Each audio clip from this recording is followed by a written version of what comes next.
Если мы посмотрим на саму персону кандидата в президенты Владимира Зеленского, то у многих крымских татар, в частности, есть некое такое предостережение и такое отношение к нему как к человеку, который, возможно, как-то связан с Россией.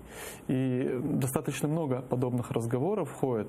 На самом деле, как вы считаете, вот если все-таки станет Зеленский президентом, изменится ли что-то отношение государства Украины по отношению к крымским татарам или нет, так как это сейчас очень многих волнует?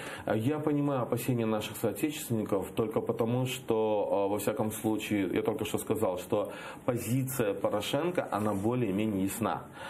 И в этом плане, когда мы говорим о Порошенко, мы говорим о том, что уровень выходит на уровень стабильности, и, во всяком случае, мы знаем четкий курс. Курс – это духовной деоккупации Украины полной, это евроатлантическая интеграция, это европейская интеграция. И, соответственно, в отношении крымских татар в любом случае вопрос в стремлении хотя бы реализовать коллективные права крымско-татарского народа и в стремлении защищать права человека на оккупированной территории. Что касается Зеленского, я к Зеленскому как к артисту отношусь очень хорошо. На самом деле мне он очень нравится, потому что действительно он очень творческая личность и много интересных проектов, которые действительно качественно, является качественным продуктом. Как политика я лично его не знаю.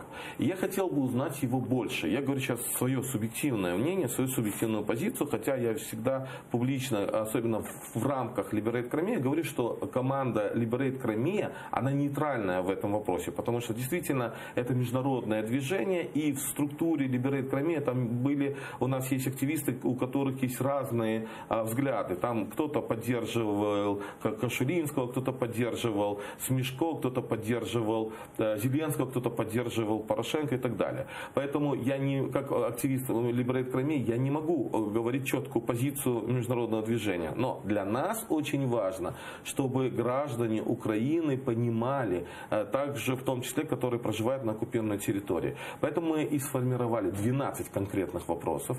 И мы хотим понять, какая же позиция Зеленского и команды Зеленского в этом вопросе. Если команда Зеленского готова до 19 числа все-таки обратиться и получить те рекомендации, которые мы дадим, и озвучить публично, то мы тоже будем в этом плане способствовать, скажем так.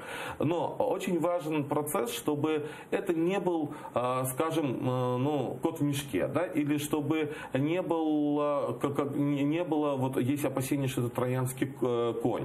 С другой стороны, для того, чтобы не допустить эти процессы, очень важно, чтобы было сильное гражданское общество. Вот что мы и делаем.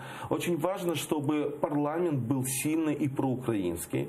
И уже в данном случае, уже независимо от того, кто будет президентом, мы сможем сдержать эту ситуацию.